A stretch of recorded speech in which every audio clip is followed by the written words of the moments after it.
Hey all you rusty freaks, and really welcome to the new subscribers and thanks. And if you're a regular that hasn't subscribed, please do now. By the way, this might be the best tip I've ever given for solos, even if the quality of the video is the worst.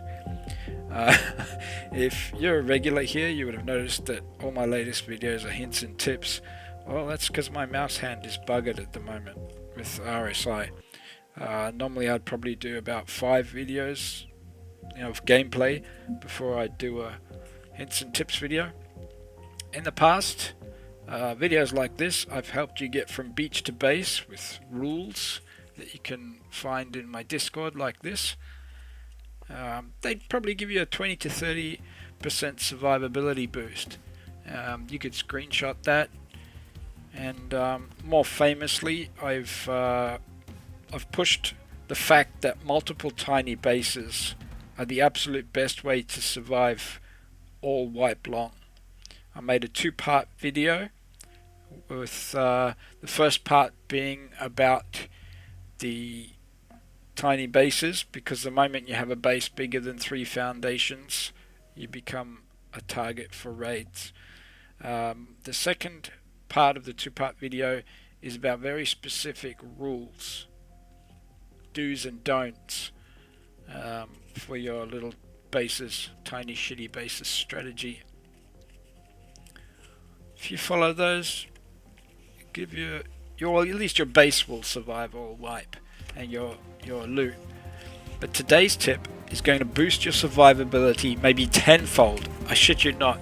This is so huge, it'll make such a big difference you won't believe it until you try it. But first, here's a quick peek at next week's sponsor.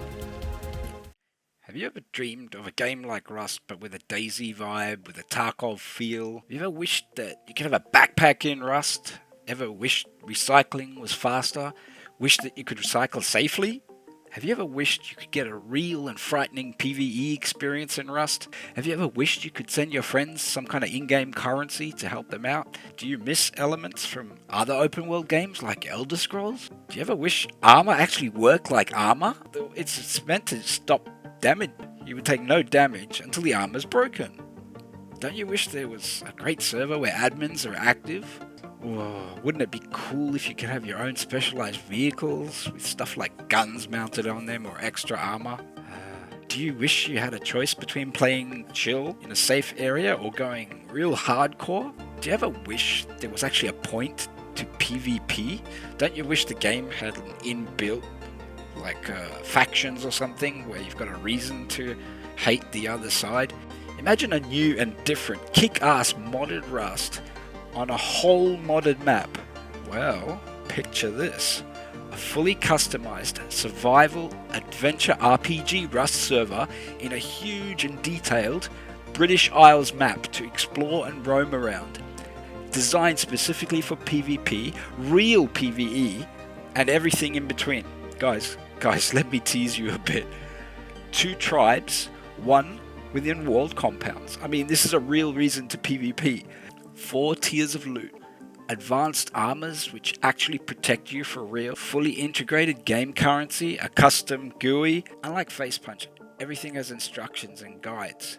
Handcrafted UK map with overhead sky rail you can just jump on and go all around the map on. Unique cars, helis and boats, some with armor and weapons. Original custom monuments. This is all handmade. Dangerous, rapid animals, custom guards and NPCs. I've seen them. They gain hit points as they kill each other. They're really scary. Mobs of mummies. Oh, I've said too much already. This amazing server called My Nice Town will be launching next week sometime. I think the 10th. Check back here and I'll let you know.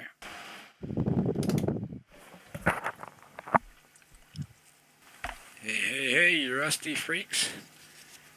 Listen, if you haven't figured this out, then I'm going to make you probably 100% more survivable.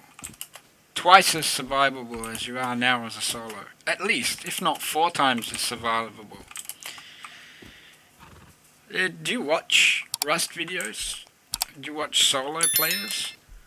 You might have picked up on it, but then again, even those guys don't show it that much. But unless you're an absolute PvP Chad, this is what's going to get you to survive. It's horses.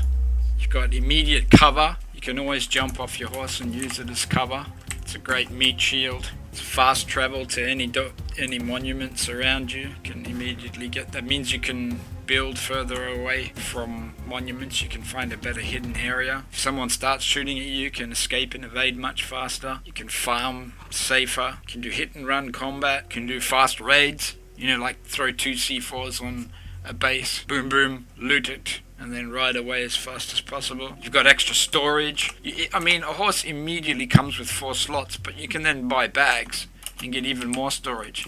And even if you get a shitty horse, you can put horseshoes on them. And you don't need to build a fancy base for them. As long as people can see in, like, see this, see how that you can look through this roller door? As long as they can see it's just a stable, they're not gonna raid you. And you don't need to build a fancy one. Like, I made this one a little bit bigger so I could sneak a box.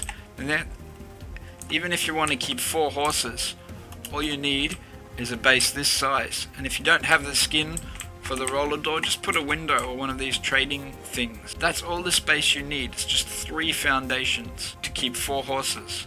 And horses are cheap to get. Remember, you can buy pickles for dirt cheap at Bandit Camp. A horse is the most overlooked thing when it comes to solo survival. They're faster than a minicopter and most cars. As long as you get a good horse and put a horseshoe on him, you're going to be faster. You've got to practice it too though, because if you're not used to evading, like left-righting or navigating the terrain, it can easily be the thing that kills you. You need to get good at dodging trees and looking out for those ledges that a horse won't go over. I'm in a terrain here which I can't really show you. You need to practice. So I'd get on a build server like this, where you can select spawnables, put horse, and then you click Shift E to spawn them in.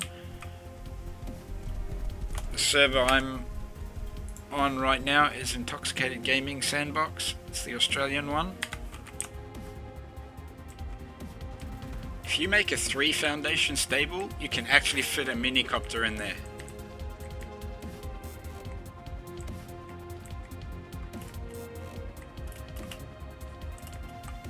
Three foundations, folks.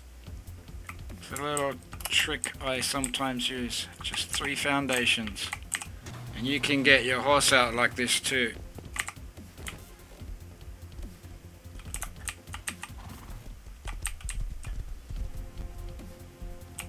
Just don't forget to put a shotgun trap there, or use 2 garage doors on this one. That's it, guys. Figure it out yourselves. I'm telling you, that'll make you probably 4 or 5 times as survivable as a solo. Peace, love, and mung beans.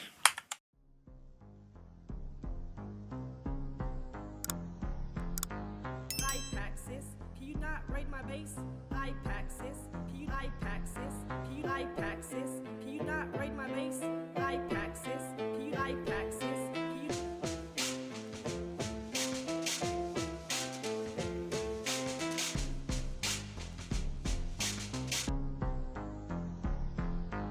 Hey, you rusty freaks.